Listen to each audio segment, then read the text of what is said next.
Tungamire mukati mezviedzo mananda andibata ndimwedo domboni wikende ndimwemo otungamire tenzini tungamire semwana awonyara tamu unganyara tinyanga mananda anomunzwa kanama atinyarara imwite tenzi wenyanza tenzini tungamire aponda yasvika nyanza mananda aondityisa andichina zororo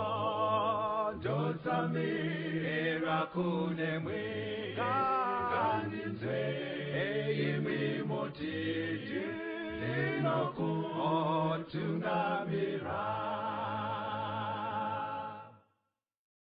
Kwazwai vateereri, tinomuchingamidzai kuchirongwa The Second Coming of Christ chamunopiwa naPastor Gift Rhodzi naPastor Caston Betera veku Seventh Day Adventist Church. Mustudio nhasi tina Charlotte Chakabveyo ari kutiisira musign language. Pastor, chingamidzai vateereri. Vateereri tinokuchingamidzai kuchirongwa The Second Coming of Christ. Tinotenda uri kureya tinaye musoro wenyaya nhasi unoti iwo tsamba kukereke raDhokia part 2. Nasitapa part 2 pastor. Right. Toda kuenda tichibatanidza nechidzidzo chekumashure. Alright.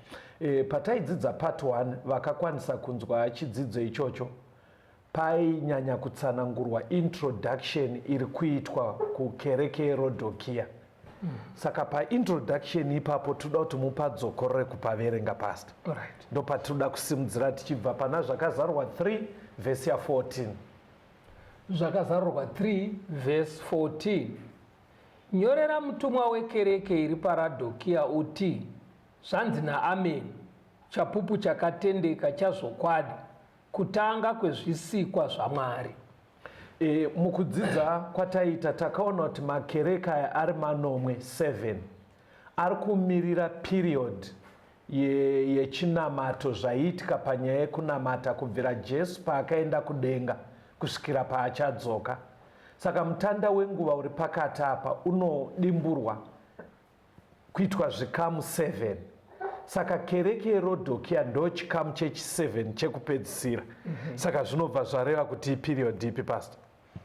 Kutangira 1844. Right. Kusvika panodzoka Kristu. Kusvika ndo period yatiri kurarama iye zvino. Saka Jesu paari kuzviintrodusa ndiye chapupu chakatendeka. Ari kuti kutanga kwezvisikwa zvaMwari. Muchidzidzo chekumashure takaona kuti hazvireve kuti ndiye akatanga kusikwa. Mwari ndobva azosika zvichiteera kuti ndiye akaitwa number 1 kusika. Pane ndima dzatoda kuti tingotarisa takadzidza muchikamu chapfuura dzinoratidza kuti kutanga kwezvisikwa zvaMwari pari kunoreva kuti iye ndiye originator, ndiye musiki wezvinhu zvese. Saka ndokumbira pastor tingotarisa mavhesi waya tichimanya pana John 1 verse 1 to 3. John chapter 1 verse 1. Pakutanga shoko rakanga riripo, shoko rakanga riri kuna Mwari, shoko rakanga riri Mwari. Iri pakutanga rakanga riri kuna Mwari. Zvinhu zvose zvakaitwa naye, kunze kwake hakuna kuitwa kunyangwe chinhu chimwe chakaitwa. Saka Bible riri kuti pekutangisisa chaipo tisati taenda kupi chaivepo ishoko. Right. Zvikanzi shoko riri kunani? Riri kuna Mwari. Zvikanzi shoko riri Mwari. That's right. Mapanzwa kapa. Zvikanzi ireri pakutanga ndo raivepo. Zvakasikwa zvese hakuna chakasikwa chisina kusikwa nashoko. Aive kuna Mwari ari Mwari. Saka shoko ndiMwari. Saka shoko ndiMwari. Saka kuti tidzoke pana Jesu manje verse 14 ya John 1 inobva yawedzera. John 1 verse 14. Shoko rakazova nyama rikagara pakati pedu, tikaona kubwinya kwake, kubwinya sokwawakaberekwa mumwe chete waBaba azere nenyasha nezvokwadi. Saka shoko uye anova Mwari akazogara pakati pevanhu anyama kureva kuuya kwaJesu muchimiro chevanhu. Saka shoko ndimwari, ndiye Jesu. Saka zvakazarwa pairi kuti chapupu chakatendeka, kutanga kwezvisikwa zvaMwari. Iri kuburitsa pfungwa yekuti tisati tauya ukuzve kuti zvakasikwa naMwari zvivepo, musiki wacho, creator wacho, ndiye shoko, ndiye Jesu. Kureva kuti zvakatobva nekwaari. Saka zvatodaita pastor, toda kuramba tichidzoka papfungwa yekuti sei Jesu aziintrodusa kukereke yeRodhokia, kureva chinamato chemazuva ano kusvika panouya Jesu. Sei azviintrodusa achishandisa taito yekuti musiki. Manzwa zvatoda kuema pachidzidzo chanasi. Kuti zvichijeke kuti munhu haangotauri kana munhu aine mazita akawanda. Kazhinji kacho anotaura rimwe zita zvakanangana nenyaya iri mudariro ipapo. Exactly. Saka muri kuti ari kuzviintrodusa achiti musiki nekuti pane chikonzero. Zvakafanana nekuti mimufundisi dai muri doctor muchitaura nemunhu kuti iwe ndini Dr. Rwodzika ini, munogona kuti ndini Samaita, munogona kuti ndini baba vako. Hamugona kuti mataito yese ari kuya pamuri. Munogona kuva muine mutupo, munonzi vaRwodzi, munogona kuva muri doctor, munogona kuva muri mufundisi. Saka Jesu ane mataito akawanda. Pamwe pacho anotonzi the good shepherd. But tiri kuti sei panapa ada kushandisa taito yekuti musiki wezvinhu zvese. Pari kujeka. Saka ngatipesei pfungwa yake yekusika pana vaKorose 1 verse 16 na 17. vaKorose 1 vhesi ya 16. Nokuti maari zvinhu zvose zvakasikwa, zviri kudenga napanyika, zvinoonekwa nezvisingaonekwe, kana zviri zvigaro zvoushe kana ushe, kana vabati kana masimba, zvinhu zvose zvakasikwa naye, zviripo nokuda kwake. Ndiye unotangira zvose, zvose zvakabatana maari. Saka ngatimbotarisai creation yacho. Apa vhesi riri kungotsimbidzira kuti tisare nedoubt kuti ndiye source yeupenyu, ndiye origin yeupenyu, zvinoonekwa nezvisingaonekwe zvakabva paari. Ndiye creator, ndiye originator. Saka ngatiendei kuna Genesis 1 pastor. Timboona nyaya yekusika iyi. Togona kusapedza zvese zvinotsanangura creation, but toda kungoona zvishoma zvacho tuone kuti pakusika zvakafamba sei. Genesis 1 tinobva pavhesi 1 tichaona patinonosvika. Ndikakuti mirai mombomira. Vateereri ikoko munogona kutarisawo mabhaibheri enyu. Toda verenga chapter yese yaGenesis 1. Tinoda kuona kuti tichasvika papi nayo. Tangirai pavhesi 1. Genesis chapter 1 verse 1. Pakutanga Mwari wakasika denga nenyika. Nyika yakanga isina kugadzirwa, isine chinhu. Rima rakanga riripo pamusoro pemvura yakadzika. Mweya waMwari wakanga achigarira pamusoro pemvura. Mwari akati, chiedza ngachivepo. Chiedza chikavapo. Mwari akaona chiedza kuti chakanaka. Mwari akaparadzanisa chiedza nerima. Mwari akatumidza chiedza akati masikati, nerima akaritumidza akati usiku. Madeko akavapo namangwanana akavapo, zuva rimwe. Saka pari kunzi chakatanga kuitwa naMwari paday 1 pamapedzisira kuerengapo. Hanzi akatanga kusika chiedza. Light. Saka hanzi rakabva raparadzanisa rima nelight. Pazvakangodaro kuchiti madeko, kuchiti chiedza, zvabatanidzwa day irorero, ndo rakabva first day. Saka first day chii chakasikwa pastor? Chiedza.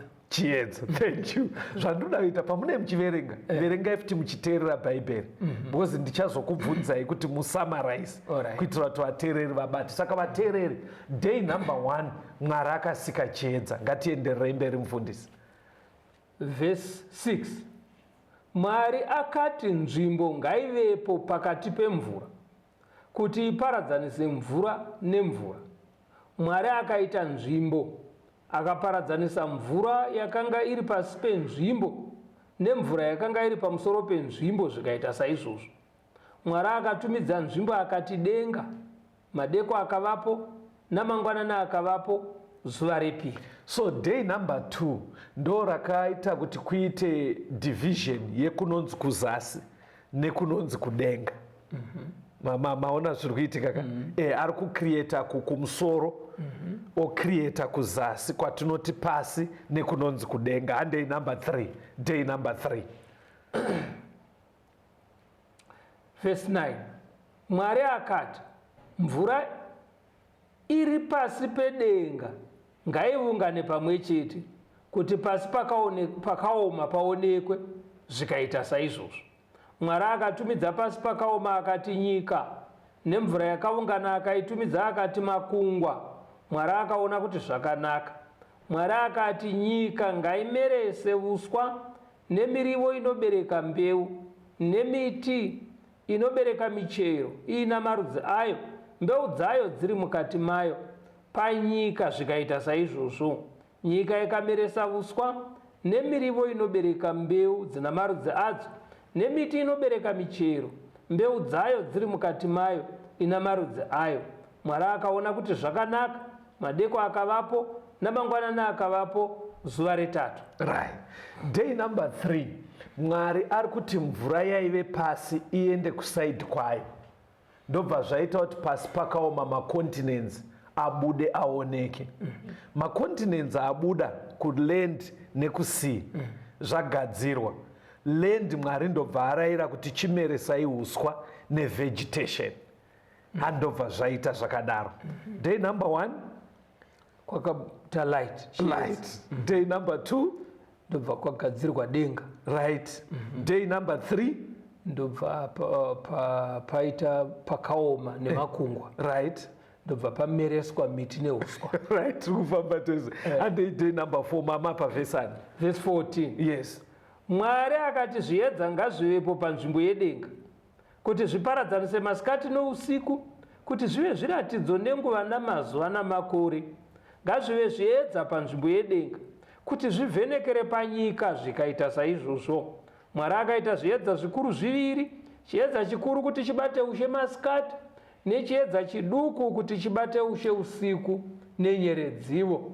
Mwari akazviisa pasi penzvimbo yedenga kuti zvivhenekere panyika, zvibate ushe masikati nousiku, nokuparadzanisa chiedza nerima.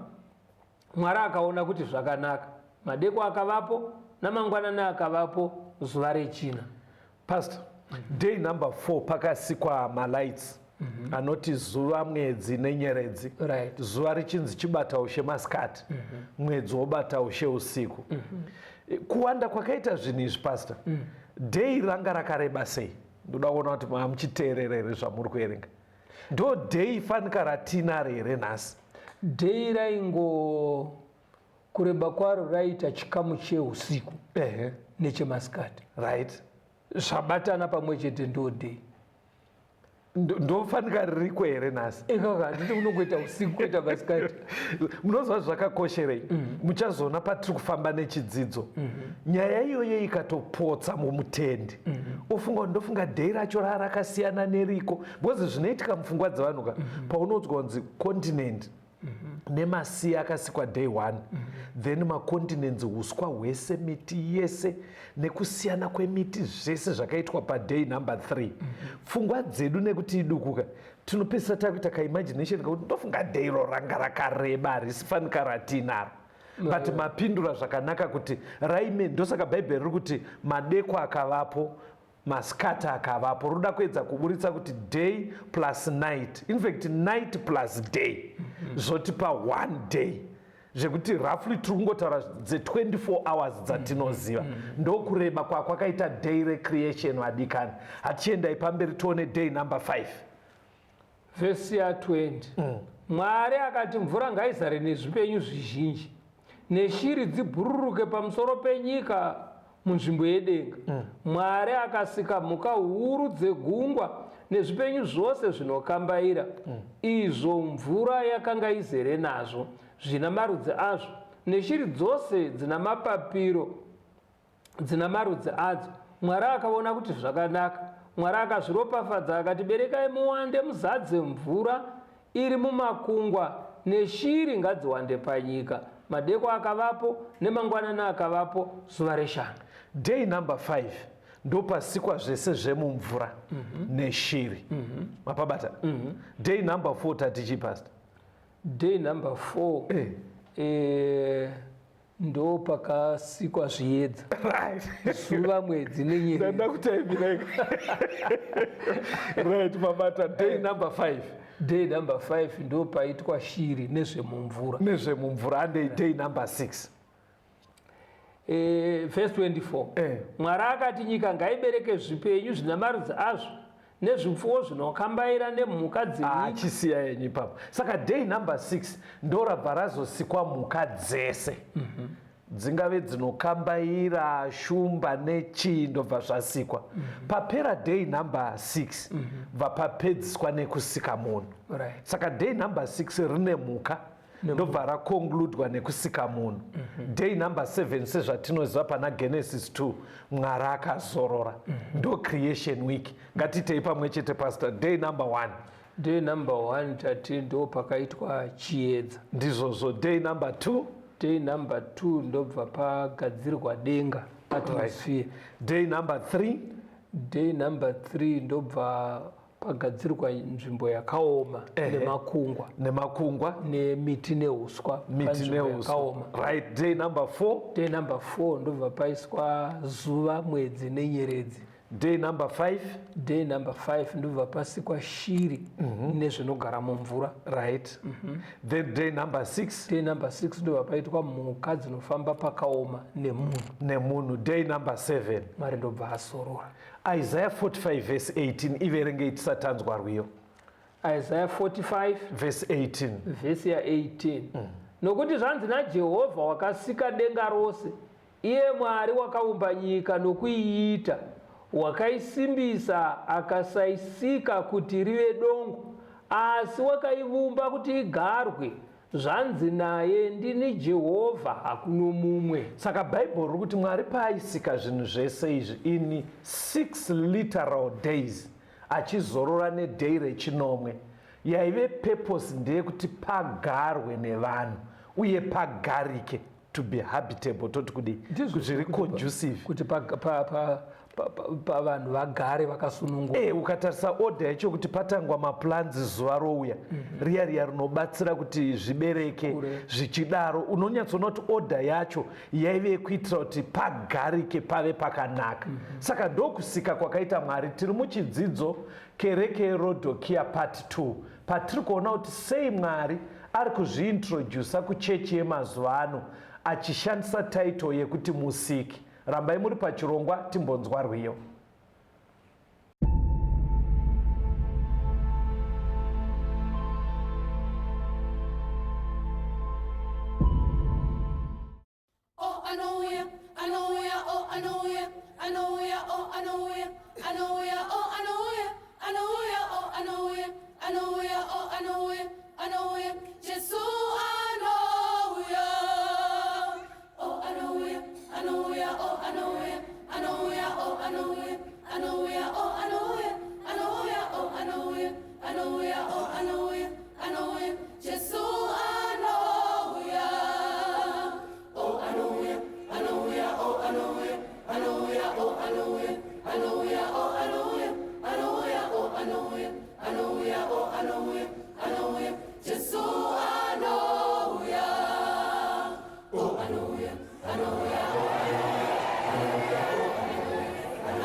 Wakuda kuyeza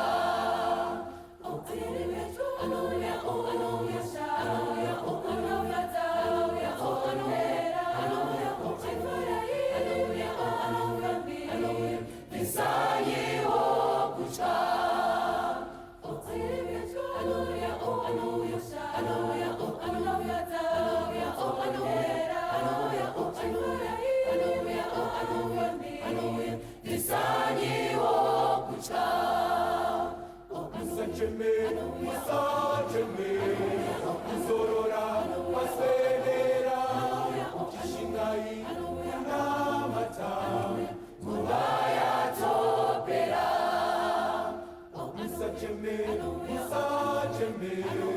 kuzorora paswedera uchishingai kunamata nguva yatopera.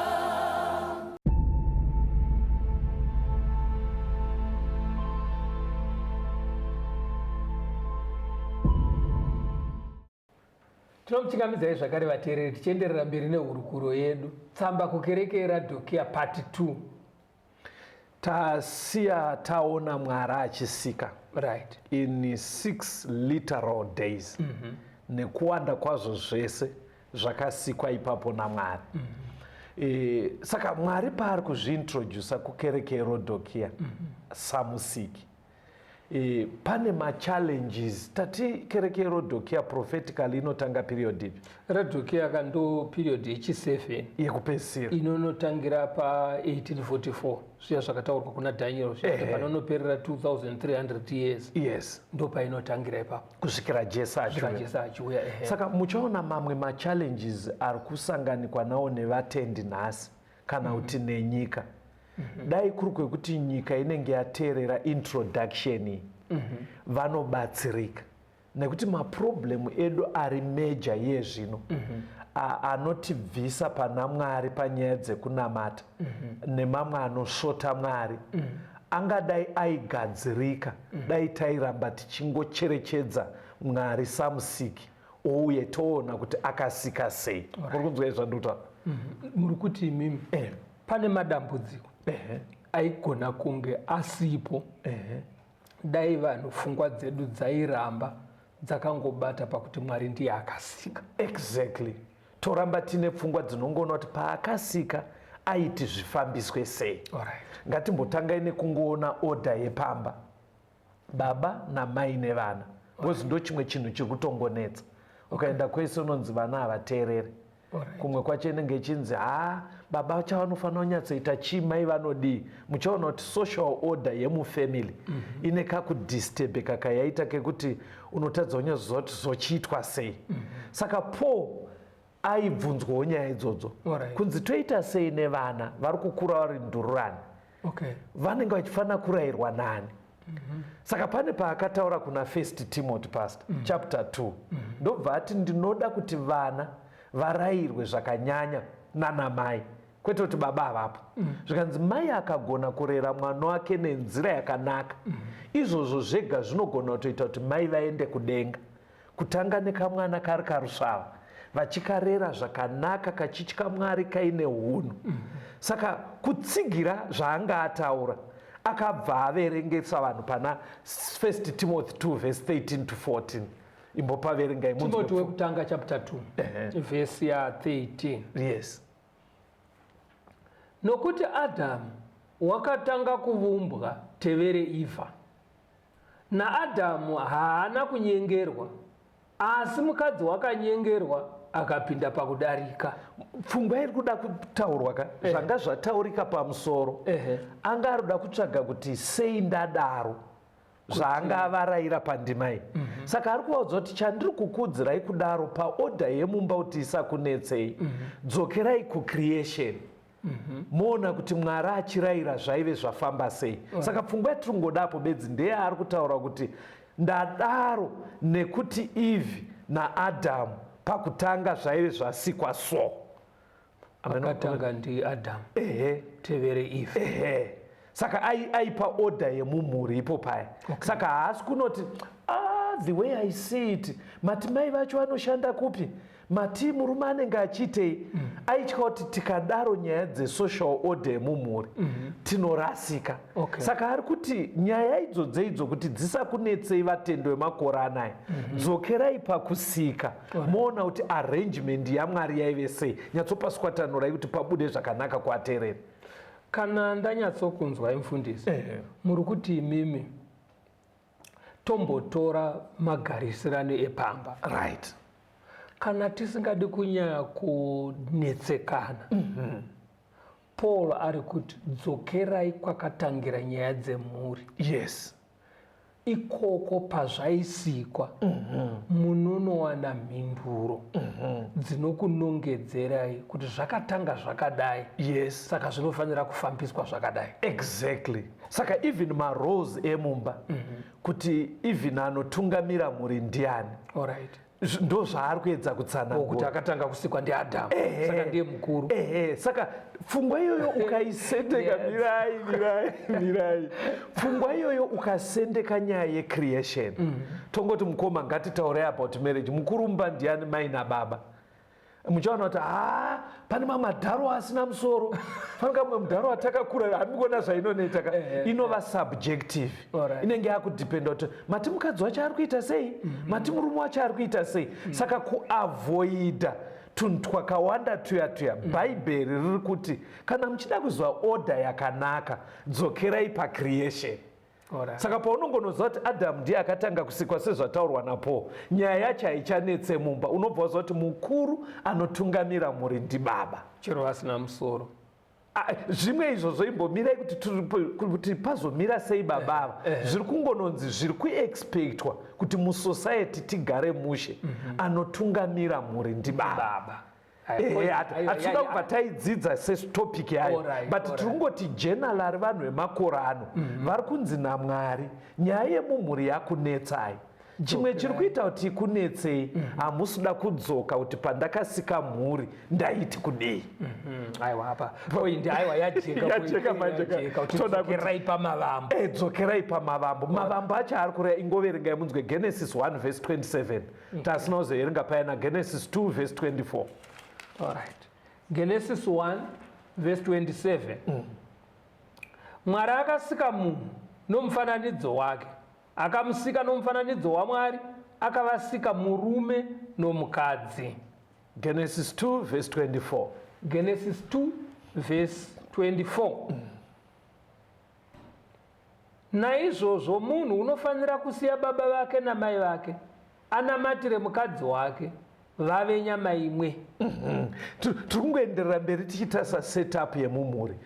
Sei tatsvaga kuti tingotarisa nyaya yemumhuri. Chinhu chiri kunetsa mazuva ano pastor. Munyaya dzemhuri kugarisana. Apa tauda kuti swederei kumuchato.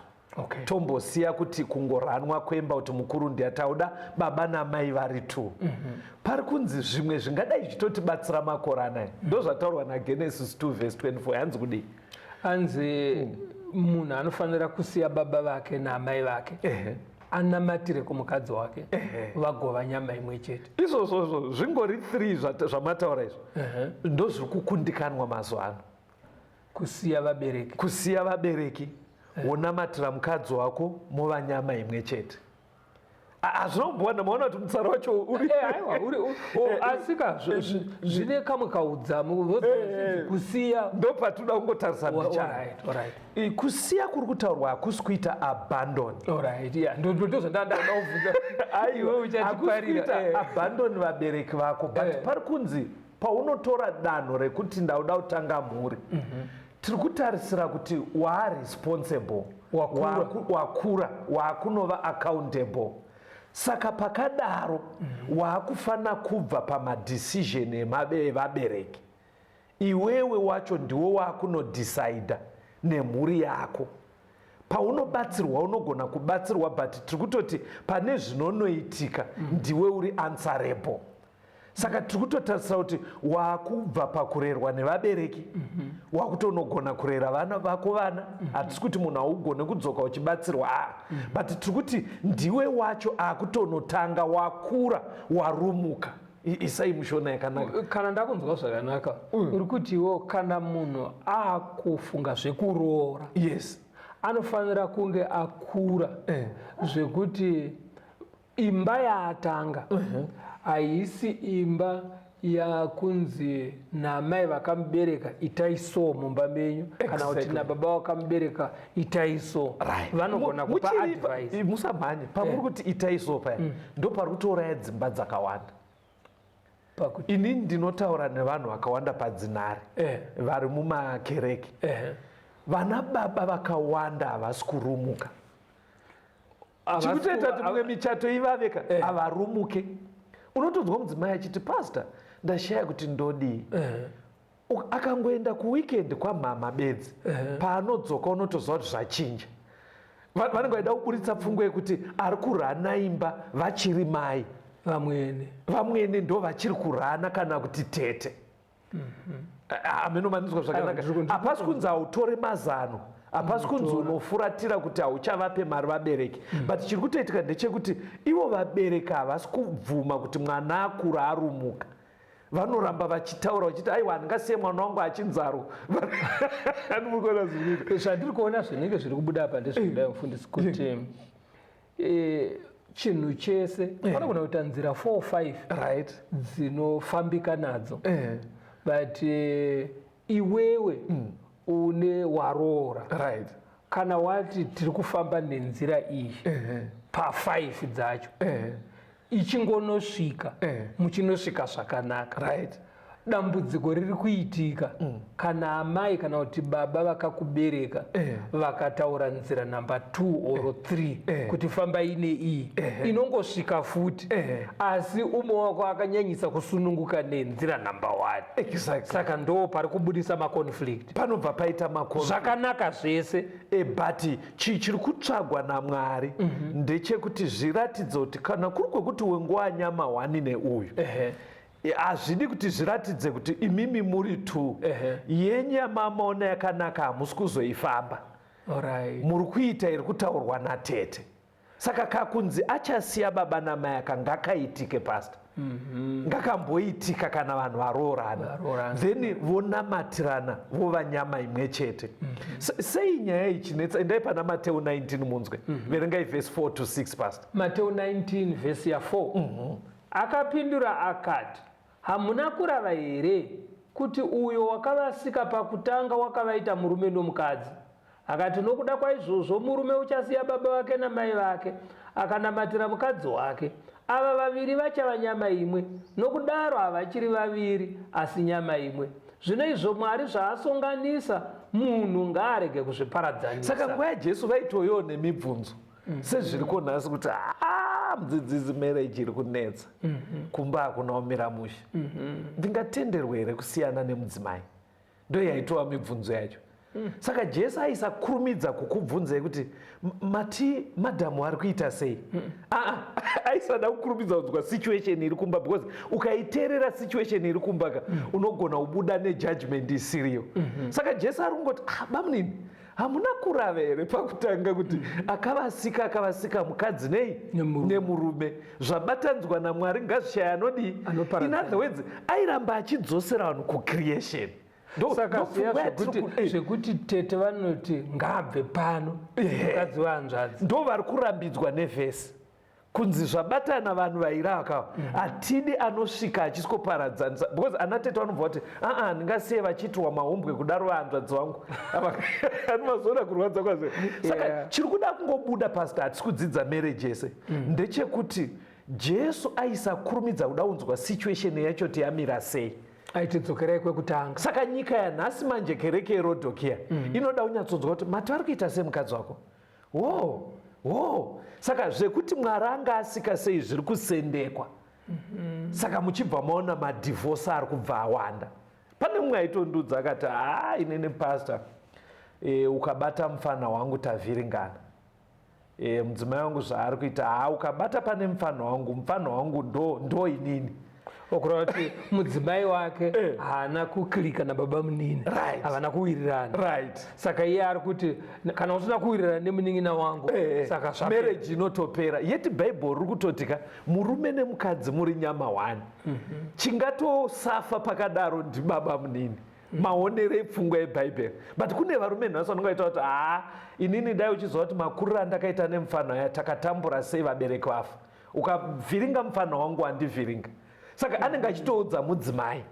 saka muchaona kuti pane zvimwe zviri kuraramika zvekuti dai taikurumidza kungodzokera kuti Mwari akasika sei, tombosendeka pekuti makasiwa muri nherera mukarerana nemunin'ina wako, tombotangira kucreation.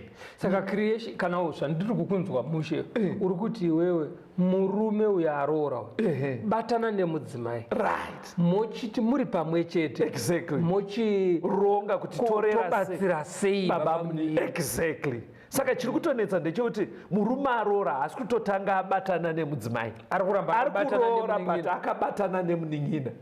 Kana mudzimai asingasvikokwana mune zvandiri kuda nemunin'ina wangu, ngaende.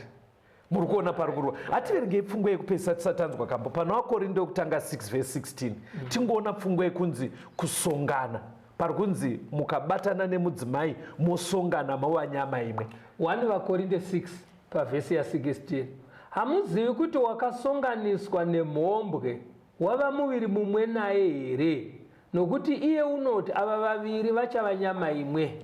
Mavara akashandiswa pakusikwa kwemarriage kuna Genesis ekuti murume achasiya baba namai onamatira mudzimai wake vova nyama imwe chete, ndo ari kutaurwa naPauro kunzi zvinoitwa nababa namai kumba kuti vave nyama imwe chete, zvikaitwa uchiita kupfambi watovawo nyama imwe chete nepfambi. Ndoda kuti munzwe udzamu huripo. Because ndakaona kuti period yatiri kurarama ineyi chipfambi charerutswa zvakadaro zvekuti hachichapiye kuti chakaipa.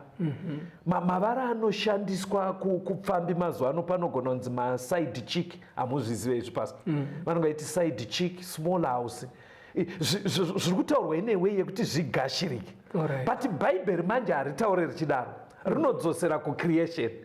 Riri kuti wacho wauri kuti side chick kana small house munoita zvamunoita fanika sezvinoitwa nababa namai kumba.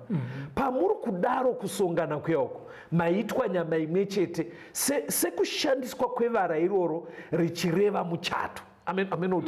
Ndiri kuona sokuti pari kubuda nyaya ine udzamu. Yes. Wokuti dai vanhu vachinzwisisa kuti ndo zvazvinoreva, vanhu vaifanira kuremerwa nazvo. Exactly. Kuti handingaende kunoita chinhu chimwe chete nepfambi. Exactly. Ini ndine mudzimai kumba.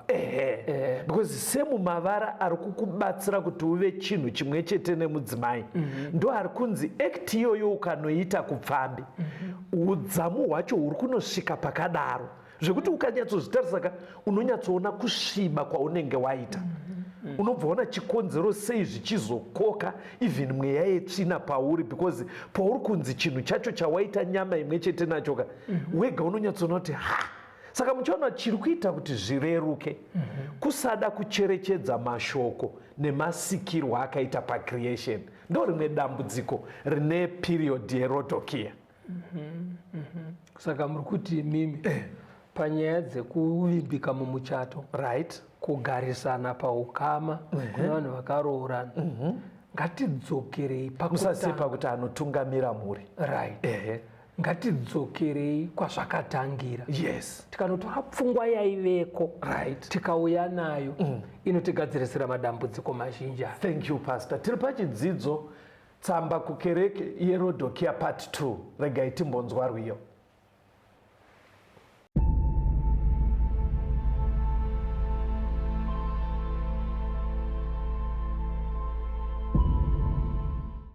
The Lord is coming someday to take his children away, to live in peace forever. We walk on streets of pure gold, our heart has never been told. We're not supposed to know. We don't know whom we select, we all know what he expects. But if we sing together, we know our voices will blend, our pleasures never will end. For God has built his home. We'll have a good time when we get to glory. We're gonna shout forever. We'll hear our angels sing and praise his holy praises. As we go marching, while we march along, we'll hear David play upon his psalm. Wherever he comes, no never. We're gonna see our Lord and live in one accord.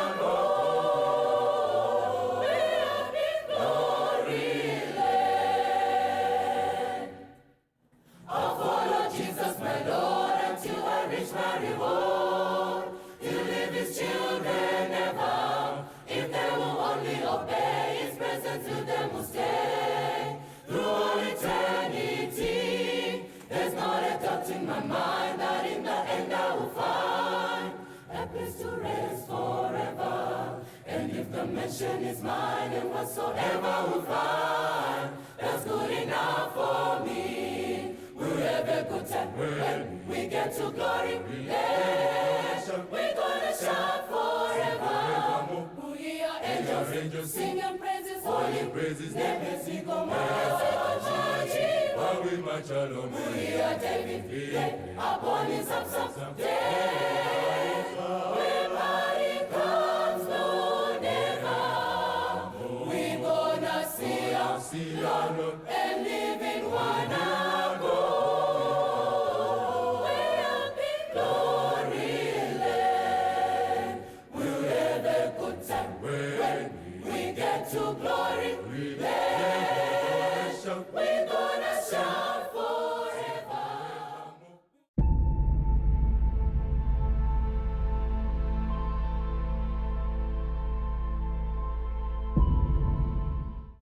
Tinomuchingamidzai zvakare vateereri, tiri kuenderera mberi nehurukuro yedu. Tsamba kukereke Radhokia part 2. Kereke Rodhokia iri kumirira zviri kuitika pachinamato kubva muna 1844 kusvikira Jesu paachauya. Jesu ari kuzviintrodusa kukereke isamusiki. Taona masikirwo akaita even marriage kuitira kuti social order yemucommunity nemumhuri iite zvakanaka. But zviri kubva zvaitawo sekunge paperiod iyoyi ndo panyanya kuparara nekukanganisika muchato neorder yemumhuri kupfuura mamwe macenturies ese. Zvakazovhiringika papi? Matthew 13 verse 28. Matthew 13 pavhesi ya 28. Akati kwavari, munhu unondivenga waita izvozvo. Pamufananidzo uya wemashawi nezviyo pakanzi munda uri kumirira nyika, zviyo zvichimirira vanakomana veumambo. Saka vanhu vaibvunza paparebo iya vachiti ko mashawi akabva kupi mumunda? Vakabva vaudzwa kunzi zvaitwa nemuvengi. Saka parebo iya ichidudzirwa iri kureva kuti zvisafambe zvakanaka panyika. Because pamaverenga creation pese inge ichingotsimbidzwa kuti Mwari akaona kuti zvakanaka, kureva kuti it was perfect. But iye zvino hazvisi perfect. Saka pari kunzi ndiani akonzera kuti zvisave perfect? Anzai yati kudii? Muvengi waMwari. Ndiani? Ndisatani ka. Right, ndisatani. Saka ndiye avhiringa zvese. Saka toda kuti bva taona kuti zvii zvaakavhiringa tichibva kunana 1844. Kuti tinzwise kuti sei Mwari ari kuudza kereke yeRodhokia mashoko iwayayo. Pastor, tichibva kumakore iwayo pane zvakavhiringika. Toda kutora mugore ra1859 ndo ratoda kungoshandisa nhasi chete. Tati Rodhokia inotangira gore ripi? 1844 ka. Mugore ra1859 kune murume ainzi Charles Darwin. Uyo Charles Darwin wekutaura zvemakambobunzwa here? Asakambabunzwa. Iye ngatisunungukei kumutaura because handifunga kuti pavateereri pane angabva atoti muri kutaura zvasekuru vangu. Ngatinyatsomutaura inesita iyeye. Charles Darwin mugore ra1859 akanyora bhuku rainzi Origin of Species.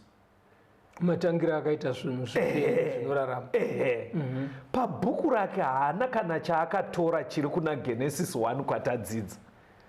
Because origin yese taidzidza past kuti in 6 literal days zvese zviriko zvipenyu nemhuka neshiri nehove nevanhu zvakasikwa naMwari in 6 literal days. Mubhuku rake iri akataura matheory anonzi natural selection. Sorry, ndichaisa kachirungu nhasi. Makambozvinzwa here? Natural selection aitiye mukupindana kwemakore zvinhu zvichinetsa paifana kurarama zviri fit, survival of the fittest. Saka maspecies ezvinhu anga akaondoroka asina kugona kuita zvembabvu aifa. Kosara mabreed ari strong akasimba. Kureva kuti kana paine chiruda kudyiwa chine simba kudarika zvimwe ndo chainodya. Ndo chainodya. Izvi zvimwe izvi zvichishayikwa. Saka nekupindana kwemakore akawanda mamiliyoni kwairamba kuchiuya maspecies ari nani. Ese ari wiki aidyiwa kana kuti aiparara nekuda kwemamiriro ekunze. saka pavanenge vachitsanangura kudaro vanobva vabatanidza nepfungwa inonzi Big Bang Theory. Ingoibata yakadaro, big wekukura chai, bang uya wekuita ruzha wekuti BANG, BANG bang, kuti it was a bang, kuputika. Big Bang Theory manje vanenge vachiti zvamaverenga kuna Genesis mubhaibheri matangira akaita zvinhu ndeyekuti paive nemagasi ndobva atsva kudaro ndobva aputika achiita mabota. Musabva machamizika kamuri kuno mustudio achibva kupiko vafana vechidiki vari kutonzwisa zvandiri kutaura handiri kuona matobvunza kuti achibvawo kupika aiwa don't worry. Inonzi zvadaro aputika paita mabota chakatanga kubuda mumabota aya mareptiles, madzvinyu, nyoka. Saka zvichidaro over billions of years madzvinyu aya mareptile anoona zvimadzvinyu zvine zvimaoko kudai, zvimaoko zviya hanzi zvainodevelopa zvichiita mapapiro. Mukuona ndikuita kuti kutaura fiction ka kwanga kuri kumuswe kuya kuchinoita besu, saka hanzi from reptiles ndobva pabuda mabirds, shiri manje, shiri kovadu imbomira. Saka nekufamba kwenguva manje shiri dziya dzichibhuruka, hani muri kuona maningaya handobva dzanochinja kuita mamammals. Tukutaura mabillions of years past dzanoita mamammals ka ndo pabuda makudo ka neshumba. Saka kwemakore akawanda pamakudo paya ndobva pachitanga kubuda vanhu zviya zvinonzi mahomo sapien wati zviya izvi dzakwedzi kunoconfusa vadhara. Inzwai zvandiri kutaura, ipfungwa dzakatanga paperiod after 1844. Ndobva dzaitwa championed kunyorwa mumabhuku, ndobva dzaiswa kumakoleji ese nekumayunivhesiti, zvekuti iye zvinezvi I doubt kana kuine university isingadzidzise pfungwa dzakarasa. Even masecondary school pavanenge vachiita history nescience ndo pfungwa dzakabva dzazadzwa pasi rese. Saka Mwari aizvona kuti vanhu ava vasiya zvekuti ndakasika vakutaura pfungwa dzavo idzi dzengano idzi. But imimo pastor ndaumbokubvunza kuti unganyatsoita hanya here nethe way yaunoita upenyu ukaudzwa kunzi nyika ino yane matrillion years, iwe hako ungori ne40 years. Iye kana kuudzwa kuti tateguru wako idzvinyu handiti muri kuzviona roughly nyika ino ine makore mangani pastor tichishandisa zviya makore ari mubhaibheri atinodzidza? Kana tichishandisa kubva kuna Genesis 5 kokuti yakararama makore akati tichiuya kunoko pakati pe6,000 ne7,000 ndo zviri correct pastor. But nyika yabata imwe dzidziso, verengai kuna Timothy munzwe chapter 6 verse 20 na 21. Timothy wekutanga chapter 6 verse ya 20. Iwe Timotheo, chengeta icho chawakapiwa, ufuratire kutaura kusine hanya naMwari nokuramba kunobva pazivo inonzi zivo dziri nhema hadzo, iyo yakapupurwa navamwe vakazorashika pakutenda. Nyasha ngadzive nemi. Saka zivo isainzi ikanosiyana nezvataverenga mubhaibheri, hanzi sainzi yakadaro sendeka. Sainzi dzese hadzina kuipa, but hanzi ikapesana nezvatadzidza. Saka kuda kuti zviite zvakanaka vaibva vati kana zviri izvo kuti titowirirana nebhaibheri, saka 6 days dzakasikwa naMwari dziya haazi madays chaiwo. Muri kuona zvinenge njodzi iripo manje. Vanhu vanobva vati ndofunga dhei raMwari riya raitaurwa ka makore hopo chiri kuitika vari kuda kuti sainzi ka dzichitsigirwa nebhaibheri.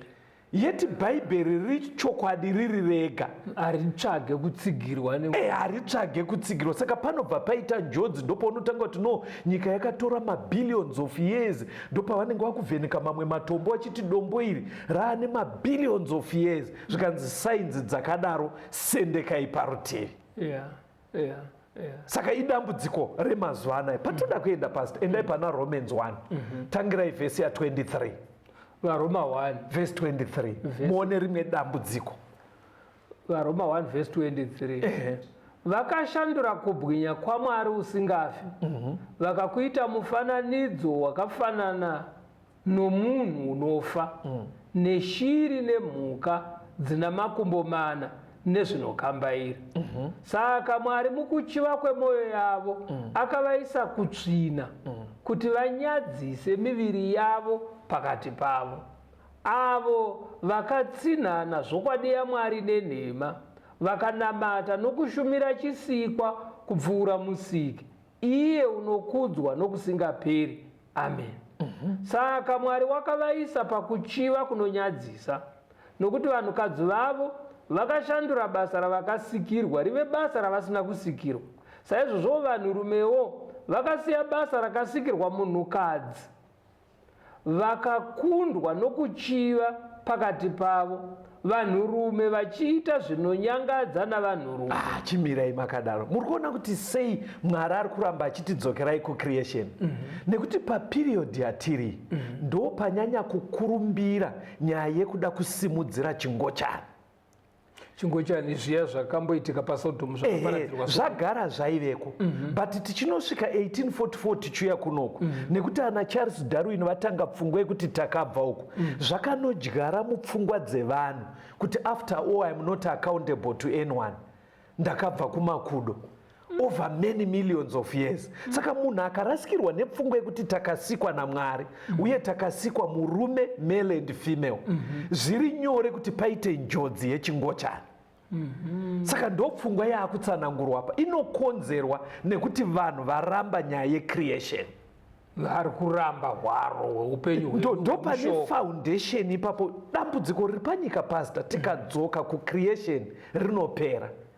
Saka iye zvinezvi chingochani pastor ka chine mhaswa dzakawanda.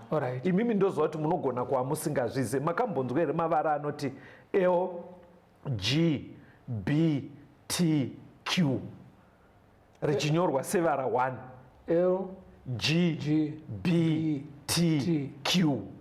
izvi zvemalesbian zvemagay. Saka mune idea. Saka L anenge achimirira lesbian, G achimirira gay, B achimirira bisexual, T achimirira transgender, Q akawedzerwa mai manje anomirira kuti queer ndondwa tichasvika. L uya ari kureva vanhukadzi vanenge vachiti no, isu zvanditori ndezvekuti kana taakuenda kunyaya dzine chekuita nebonde, ndiri munhukadzi ndinoenda kumunhukadzi.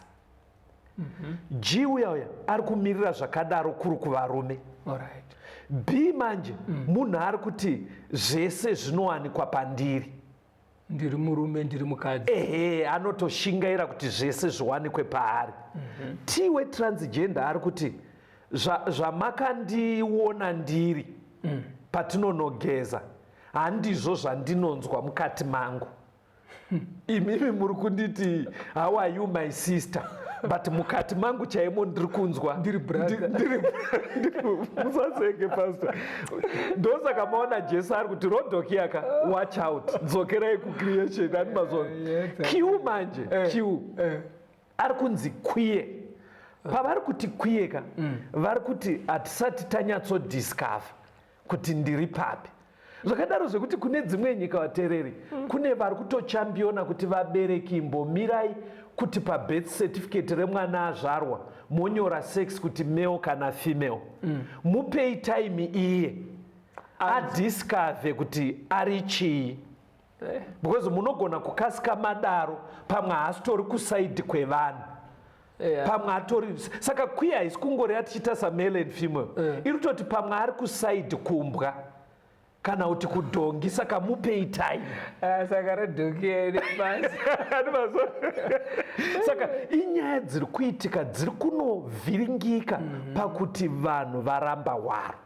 Ana Darwin vakavamba nyaya hombe, vakavamba nyaya. Saka Mwari anga aiona akati nyaya iga ndiitsiure, inaadhireswa sei? Inaadhireswa nekuziva kuti Mwari akasika. Mwari paakasika akasika nezvimwe zvakawanda. Saka manzwa kuna Mateo akati male and female. Saka panoitwa sei pastor? Mwari ari kuramba achiti kuvanhu ndakasika male and female, handina kusika transgender, handina kusika bisexual kana queer, ndakasika murume nemukadzi. Saka ndoda kuti mundibatsire pastor, togona kudaro tine vateereri vekutoti patataura kuti LGBTQ ari kutoona achikwana mune mumwe mupanda weizvozvo. anobatsirika sei pastor? Ndoda kuti mutibatsire munhu angabatsirike sei? Kana akateerera shoko iri kwaratangira akadzoka mubhaibheri, kunzwa kwakadaro kuri kutobuda kuti kuremara, hachisi chinhu chekudada nacho. Very good. Chakaitwa nemuvengi waMwari. Muvengi waMwari akaisa pfungwa idzodzo. Ndivana Darwin vakasiya vativambira nyaya dzakadaro. Saka angaita sei? Anofanira kutoti, unoziva zvakaita Peter akunyura zuva riya, akati tenzi ndibatsire ndakunyura. Munhu anofanira kutochema kuti Mwari, zvandiri kunzwa izvi handizvo zvamakasika. Ndibvisei mazviri. Saka in other words, LGBTQ iri kuadreswa mutsamba reRodhokia, iri kuadreswa sei? Vari kunzi marasika, dzokai kucreation. Saka kana tine vanhu vakadaro, hachizi chinhu chekuvhaira nacho, chekuti ufambe wakabata maplakads uchitoti ndozvandiri uchivhaira nacho. Chiri kutotsiurwa naMwari kuti chakavambwa nemuvengi, dzokai pazano raMwari. Hachisi chinhu chekutoti munhu angabude nacho kana pasocial media achivhaira nacho. Chinhu chekuti angadai achinyara achitoti Mwari ndibatsirei. Amen. Munhu akazvarwa akaremara pastor, tomboti ndomboona maziso, kune pekuti panomboitwa zvirongwa nemadhokta zvekuti vane maziso akadai kubatsira. Vanhu vanenge vakaremara vachirarama neurema ihwohwo hwemaziso vanoenda here kumadhoktas kweri? Vanoenda kunogadziriswa. Saka dambudziko riri kuitika paRodhokia pastor. Izvi zvese zvakanganisika zvefamily setup izvi, Rodhokia haasi kuda kunobatsirwa. Haasi kuda kuenda kuna anobatsira wacho. Ari kutoti ndozvandiri. Yeti anobatsira ari kuti handina kusika zvakadaro, uyai mubatsirike. Ndokumbira mutaure nevateereri mobva maoneka nekuvapa nhamba dzekuti vataure nesu pamalinki vawane zvimwe zvidzidzo. Ingobatsirai panyaya iyi pastor, because iri kusiyana nehumwe urwere hwese, pakuti humwe urwere madhoktas akanzi ariko, unoona varwere vanoenda vachida kubatsirwa. Uhu urwere uhu hwemhando iyi ari kuda kutobatsira ndiMwari, but varwere vacho vazhinji vari kutoti siyai takadaro. Ingotaurai mashoko mashoma pastor, vanhu vabatsirike tiponeseke. Jesu auda kuuya. Zvabuda muchidzidzo chinechi vadikani ndezvekuti tikaramba kuti Mwari ndiye akasika, tikaramba kudzokera papfungwa yake yepakutanga, michato inodambuka, vanhu vanotorambana. Chavarambandirana chacho mukazogara pasi munoziva kuti vamwe zvaisafanira kudaro. Saka zviri kunzi mungaa mumuchato, mungaa mukugarisana, chero pane zvipi kana zvauri kunzwa, dzokera kuBhaibheri, kushoko raMwari. Unoti kubva pakutanga Mwari akasika zvakaita sei. Kana waona paine musiyano, iti Mwari batsirai situation yangu. Mwari vakatambanudza maoko avo kuti vatibatsire tigare zvakanaka mudzimhuri, tiite zvinhu zvine chiremerera, zvinhu zvine unhu, tifambe zvakanaka. Ngatirambei tichifamba pamwe chete, tibatei panhare dzinotevera 0716 452 086, 0716 452 086. Mwari vave nemi, tikosangana muchikamu chinotevera. Tungamire mukati mezviedzo mananda andibata ndimwedo dombo ndiwikeje ndimwimo otungamire tenzini tungamire semwana awonyara tamu unganyara zinyanga mananda anomunzwa kanama atinyarara imwite tenzi wenyanza tenzini tungamire aponda yasvikanyanza mananda aondichisa andichina zororo ndotsamira kune mwika kandinzwe imwi motiti ndinokutungamira